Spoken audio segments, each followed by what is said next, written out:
Late last year in 2021, Beyerdynamic announced the release of two brand new headphones and a couple of microphones. We'll talk about those in a moment, but specifically the headphones were brand new models developed from the ground up and aimed very squarely at creators of content. The headphones I'm talking about are the DT900 Pro X and the DT700 Pro X. One is closed, one is open, but they're otherwise essentially the same headphone. I've had mixed reactions to multiple Beyerdynamic headphones over the years, and I was really interested to see if they'd taken a new path for sound tuning with their new models, particularly given the emphasis on creators. And so my big questions as I got my hands on these was whether or not they're actually good for creators in terms of being neutral enough to accurately and effectively mix music, master audio, all those sorts of things. And then secondly, to find out if they're also good for listening to music. Let's explore.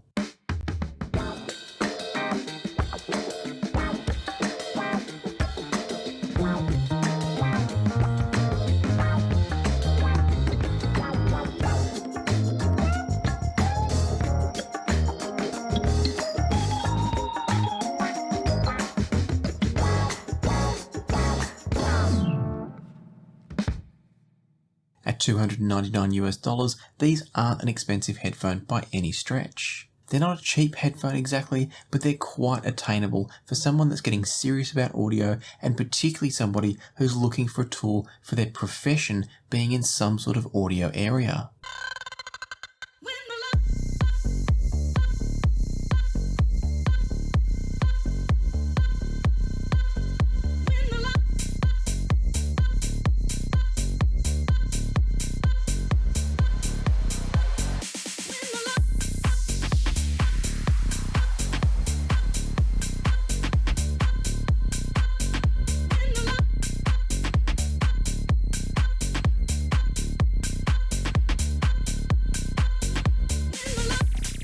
A big part of the new design of the 700 and 900 is their new driver. Beyerdynamic have apparently designed this from the ground up, and it's a new 48 ohm driver with 100 decibel sensitivity, and it's being called the Stellar 45. I'm not entirely sure what the naming convention's all about, but the gists of it are that it's meant to be a very low distortion driver with an internal damping layer built into the diaphragm, but also one that's built in such a way that it's going to ensure that the driver moves in a very linear way throughout all types of music listening and playback. Now, the importance of that is that if the driver is able to move in a linear fashion and minimize distortion, you're more likely to get a clean and accurate sound out of it. On top of that, they've designed it to be very lightweight and therefore very sensitive as well. There's a few engineering innovations according to the marketing, and we're not going to try and pull those apart too much because ultimately it all comes down to how well they perform, but it's nice to know that Beyerdynamic aren't resting on their laurels.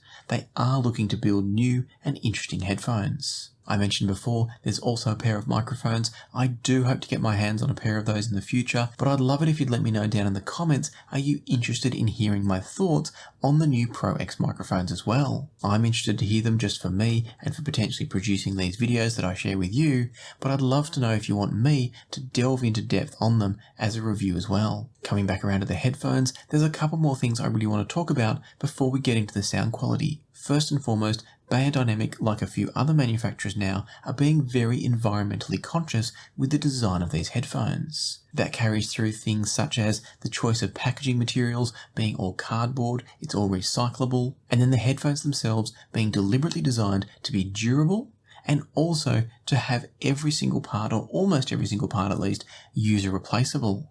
So the idea is, if something goes wrong with your headphones, you don't throw them away. You buy a replacement part, you have it installed, and then you carry on using these headphones for an extended period of time. And I think that's fantastic. If these truly are meant to be a professional creator's tool, they're going to have to stand up to some hard wear. And it's really important then that they're not a throwaway item.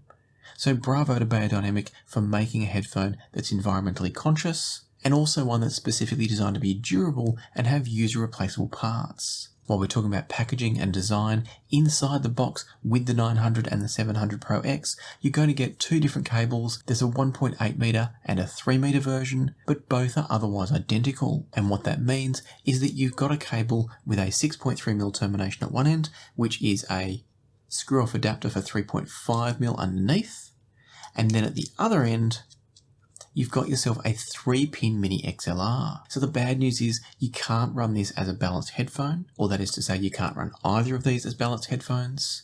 But the good news is you've got 2 cables to use. You can go long, you can go short, or of course you can get an aftermarket cable should you feel the need. These cables do feel like they're good quality, although I have noticed a little bit of looseness in the cable on the DT900 Pro X here. Having said that, I have absolutely used this headphone since I got it. It's been my daily driver for conference calls, for video editing, a little bit of music listening, a little bit of gaming. It's been a widely used headphone. Now, having said that, it's still less than 6 months old, so there shouldn't be the problem that I'm noticing there, and it is a slight concern, so I don't want to gloss over it entirely, but I also don't want to put anybody off buying these headphones because I don't expect that's going to be an ongoing long-term issue for all these cans. I think what's most likely is that I've accidentally rolled over the cord with my chair here in my office and put too much strain on the connector or something similar. In testing other cables that I've got here, so I've got a total of 4 cables with the 2 headphones, the other cables feel very snug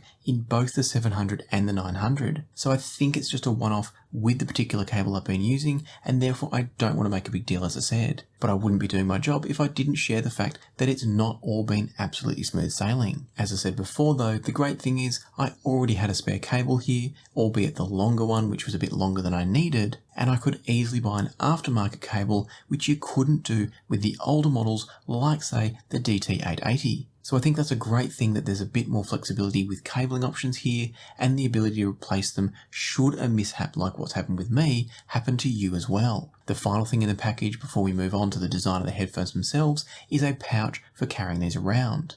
Now it is a soft pouch, it's quite a thick soft pouch that's going to provide a bit of protection and padding for the headphones. And I don't really mind the fact that it's a pouch rather than a hard case because it's going to take up less overall space, and these are a very hardy looking and feeling, more importantly, headphone. So with that said, let's take a look at the design of these. There's nothing too dramatic about the general design. It's pretty traditional and it's pretty standard Beyerdynamic, and that's a good thing. They make really good looking headphones that always feel well made. There have been reports that some of the past models have sometimes had issues cracking in certain places, so I know that that has been a thing in the past, but the good news here is it looks to be quite a different design of headband and yoke structure that they've used for the Pro X series here. We've got some type of plastic headband material on top with some nice padding underneath that's really soft in a good way. It doesn't allow your head to bottom out against the hard plastic, but it provides plenty of padding for long listening sessions. As we come down to the yokes, these are made of metal, again very solid, very sturdy. They give you in-out movement, the tilting there. They also give a little bit of rotation, and of course you can adjust it in and out to get the length and size that you need on the yoke arms. So everything there is really solid, really sturdy, and it looks like it's going to stand the test of time. Now, of course, I've only had these for a few months, so I can't say for sure they're going to stand the test of time, but I have a lot of confidence from what I see and what I feel. Coming down to the cups themselves, these are also the same hard-wearing feeling plastic that's on top. And don't get put off by the fact that I'm saying they're plastic. There are good plastics and there are bad plastics. This feels very nice to interact with. There's nothing cheap or nasty about it. It actually feels quite premium, particularly for a $300 headphone. It feels better to me than something like an HD650 type plastic. It feels more hard wearing, a little bit more luxurious because it's slightly textured. Overall, it's a nicer experience to interact with. Not that the HD6 series are terribly bad, but this is nicer. While we're talking about the cups, on the outside of the cups, you've got the name of each of the headphones etched or embossed into the plastic, and that's the only part of the plastic that's got any shine to it. So it gives a nice little touch of a subtle, elegant detail showing you which model of headphone you've got. The Beyerdynamic engineers have then used this offset series of lines for venting, and as I understand it from the product launch, on the inside here there is an indirect venting process going on. So there's not direct airflow from the driver straight out the back of these holes. There is a little bit of a baffling system going on, and as I understand it, that's intended to give a better sense of space within the headphone whilst also damping any internal reflections. In the case of the 700 Pro X, which I have here, you'll see that these are just a solid cup. So there's no opening at all there. There's actually no sign of any venting at all. So it's a true closed back headphone. It's not a semi-open or anything like that. whereas the 900 you might say is a little bit semi-open.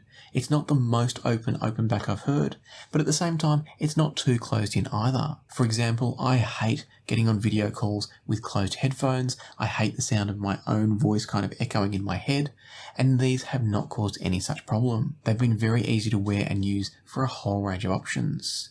That said, they do isolate a little bit of general ambient noise, so I think it's a really nice balance that the engineers at Beyerdynamic have struck here. Moving to the inside of the cups, other than that new driver technology that I mentioned, we've also got some really nice plush velour style pads that are super comfortable. A couple of nice things about these is they don't get too hot. We've had some really hot weather here in Australia lately, and I've had no problems wearing the 900s or the 700s when I've been working in my office on really hot days. They're also extremely comfortable for long listening sessions, as I already mentioned, and I've easily worn these for 3 or 4 hours at a go with no discomfort at all. And I can't always say that for other headphones. If we have a quick look inside the cups, what you'll see is a damping disc here. So this is sitting between your ear and the driver itself. And it's something we've seen a few times now. It's in the new 3rd generation T1 and T5. It was also in the special edition black Beyerdynamic DT 880s that I've got. So it's something that Beyerdynamic's engineers have kind of found is working for them. So all in all, we've got a beautifully designed headphone. I've already touched on the fact that we've got a 3-pin XLR socket for connecting the cable, so I won't go into depth on that. It's there, you plug in the cable, you listen to your headphones. So with all that said, let's now talk about the sound of the 900 and the 700. I'm going to start by talking about the DT 900 Pro X.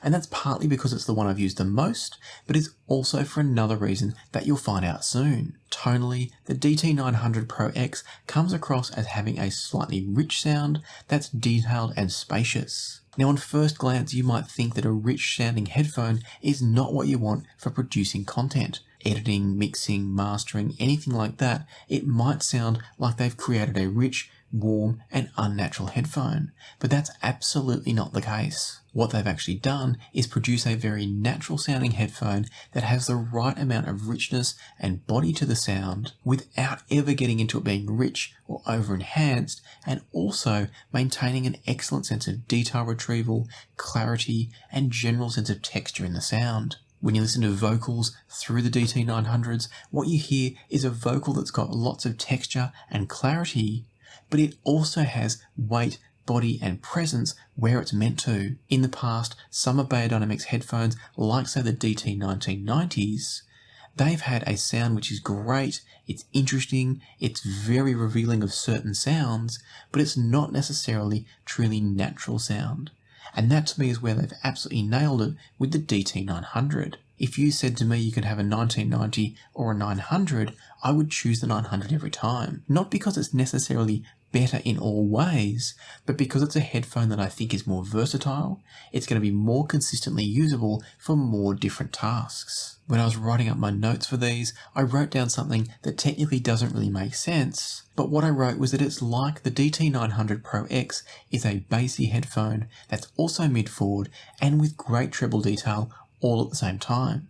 And that's normally not something that you get. In most cases, when there's emphasis in one frequency area, it means there's a lack of it somewhere else. And yet somehow they've balanced the 900 to have a really natural and enjoyable sound signature. There is a slight tilt toward mid-range and bass if you were going to get picky. I don't think it's got as much treble emphasis as some people might want for a neutral headphone, but I believe this tuning has resulted in a more natural overall sound. Now at this point, you might be thinking I'm talking about these as if they're one of the best headphones I've ever heard, and that's not the case. What I've just said about these is in the context of a $300 headphone that's designed for mixing, mastering, editing, or enjoying music. In that sense, they are fantastic, but they're not a world-beating, top-of-the-line giant killer, anything like that.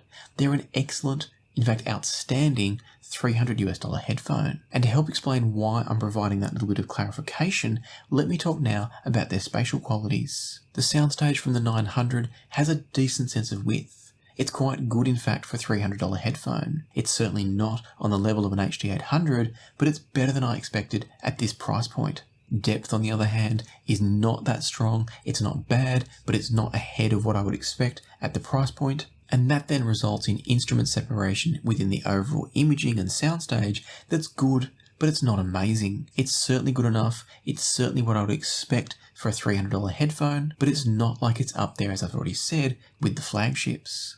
And that goes for the overall imaging presentation as well. Imaging is strong, it's solid, it's well focused, but it's not flagship level. And that's where you start to hear that these are a mid-tier headphone. The good news is I think they perform at or above their price point, probably a little bit above their price point, but at the same time, they're not giant killers, as I've already said. And that goes even more so for the DT700 here. The reason I wanted to lead with the 900 was I wanted you to hear the good news first. And I do want you to stick around if you'd like to hear a bit more about the 900s, because I'm just going to take a quick detour on the 700s for a moment and let you know why I'm slightly less impressed with those. Overall, the 700s have the same general tonality as the 900s, but probably because of their closed-back design and the challenges with the internal reflections and the need for extra damping and things like that, they do come across just a little bit boxy in their tonality. They've got what I would describe as a slightly less coherent sound. And I don't mean that from an imaging point of view,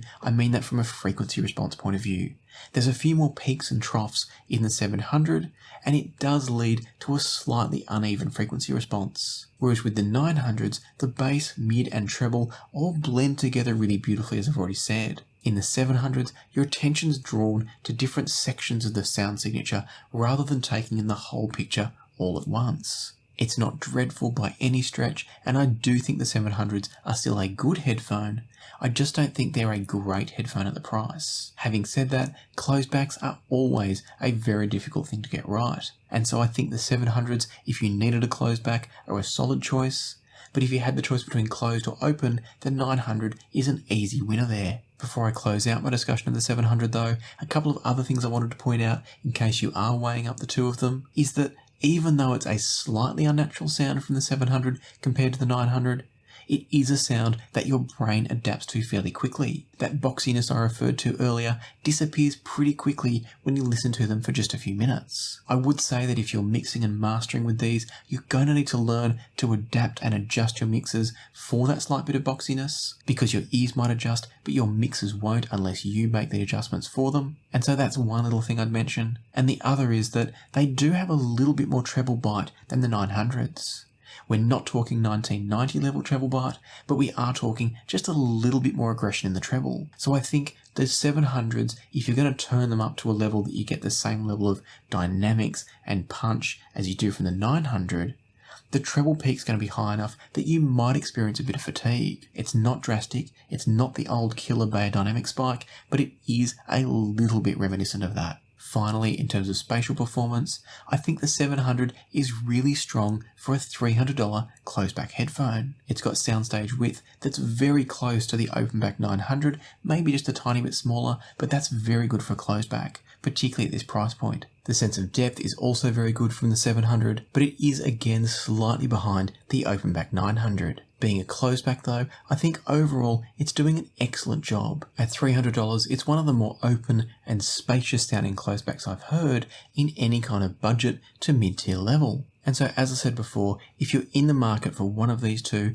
and you don't need closed back, then I do think the 900 is the easy choice. But if you like the idea of these and you're looking more for closed back, the 700 is not at all a bad headphone. I think it's really solid. It's going to be a good, reliable companion for somebody looking for a workhorse type setup. Having said that, when I was looking at comparisons, the most obvious comparison I had at hand is another headphone I've just reviewed, and that's the III TMA2 Move. It's also closed back, it happens to be wired or wireless, and as I said in that review, I do think it's a slightly better choice in terms of naturality, in terms of overall presentation. I think it's a slightly better choice than the 700 here. So whilst neither are bad choices for somebody looking for a headphone like this, I think I would lean over to the TMA2 Move. And I'll put a card here so you can link through to that review and check it out if you're interested. For now though, let's focus this review much more on the incredibly good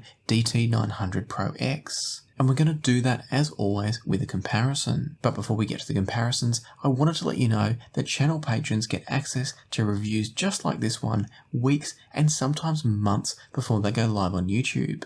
So if you're itching to find out what my opinion is on the latest and greatest piece of gear, and you don't want to wait for the review to come around, then you can come over, join the Passion for Sound family over on Patreon, and get access to all the reviews as soon as I finish recording them. I try to produce reviews at least a couple of weeks in advance, normally about a month in advance, so there's a great chance to get your eyes on this content way before anybody else. So check out the link down in the description below if you want to come over and join the Passion for Sound family. But now, let's get on to the comparison that I made for the DT900 Pro X. I had a look around my collection trying to find what might have been the closest match to something like this headphone, and the option that stood out to me the most was the Sennheiser HD560S. The HD560S retails for $200, so it's a full $100 cheaper than the 900, but it's been very much marketed by Sennheiser as an accurate critical listening tool. Not necessarily a mixing, mastering, professional creators tool, but certainly it's headed in that same sort of direction. So I put the 900 Pro X up against the HD560S to see what I could hear. Before I even got to taking notes about the sound, the first thing I noticed was the fit and comfort. I find the 560S a moderately uncomfortable headphone, not because it creates hot spots or pressure anywhere, but because it feels stiff and rigid on the head. I feel like the bottom of the pads sits too far out from my jawline, and I feel like I want to push it in to get it to fit more snugly. I have tested and the bass response doesn't change, so it's not like it's actually not fitting well, it just feels like it's not fitting well. And that's enough that every time I put them on, they just feel a bit wonky for the first few minutes until I forget they're there. There's no such experience though with the DT900 Pro X. I put those on and it feels like they're made for my head. They've got this wonderful shape to them that just envelops the head and envelops the ears in these beautiful velour cushions. So I'm a huge fan of the comfort of the 900 Pro X, and putting on the HD560S reminded me just how good they are. And then we got to the listening. The track that I chose to make notes on in this test, having listened to lots of different tracks of course, was Love Me Two Times by The Doors. When this track first came on, I happened to have the HD560S on my head, and so I started my notes there. The most immediate thing I noticed with the 560S was that there was an excellent sense of separation of the left, the right, and the centre sounds. Jim Morrison's vocals were really nicely centred and quite high in the overall image, and they also had this kind of ethereal sense to them.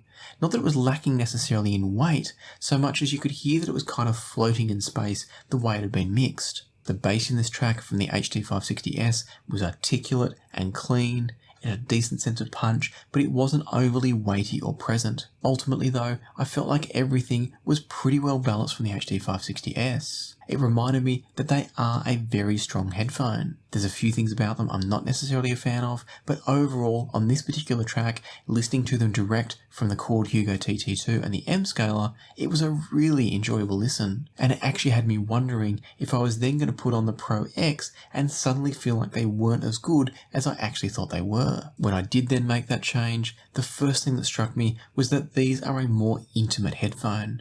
They definitely bring the listener closer to the music. That said, it's not congested, it's not claustrophobic, it's just a richer, more intimate overall presentation. The sound is fuller, it's not quite as wide sounding, but there's still an excellent sense of space and depth. Through the 900s, I felt like Jim Morrison's vocal was still equally as ethereal in the way it hovered in space, but it now had just a bit more body and presence. Both sounded really natural. I don't think I could say that one was right and one was wrong. It was just a different presentation, a more full and weighty presentation from the 900s, not overly thick, not enhanced or anything like that, but just a bit more present and a bit more solid compared to the lighter weight HD560S. Similarly, thinking about that bass again, what I noticed was that the bass had a bit more presence from the 900, and on this occasion I would go so far as to say that it sounded more correct from the 900. It sounded like a live bass guitar being played through an amp.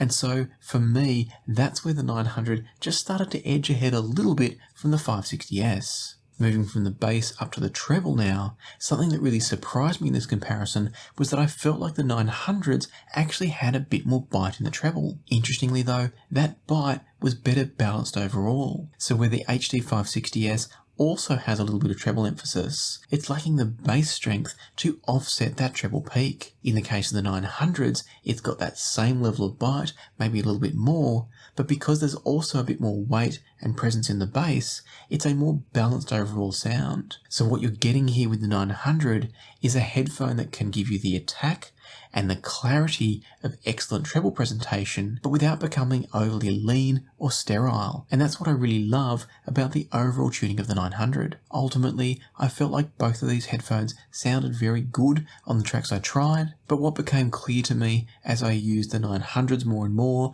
I listened to lots of music on them, and I've lived with the 560S for quite a long time, is that the 900X is a headphone that sounds good more consistently across more genres, more recordings, and more source devices. The 560S can be a little bit too unforgiving, and maybe that's not even the right word. It's not unforgiving, it's a little bit lean and therefore a little bit coloured in the sense that it's too lean, and that can backfire sometimes. And so for me, whilst I like both headphones a lot, if you're someone that's looking for a headphone that's going to be thoroughly enjoyable, that you can also use for mixing, mastering and creating, then I do think the DT900 Pro X is the better choice than the HD560S. And to take that a step further, even though I haven't done really detailed notes to share specific examples with you, I have also compared the 900 Pro X with the excellent Ollo S4X. The Ollo S4X are a headphone specifically designed for mixing and mastering engineers. They're also significantly more expensive than the 900 Pro X,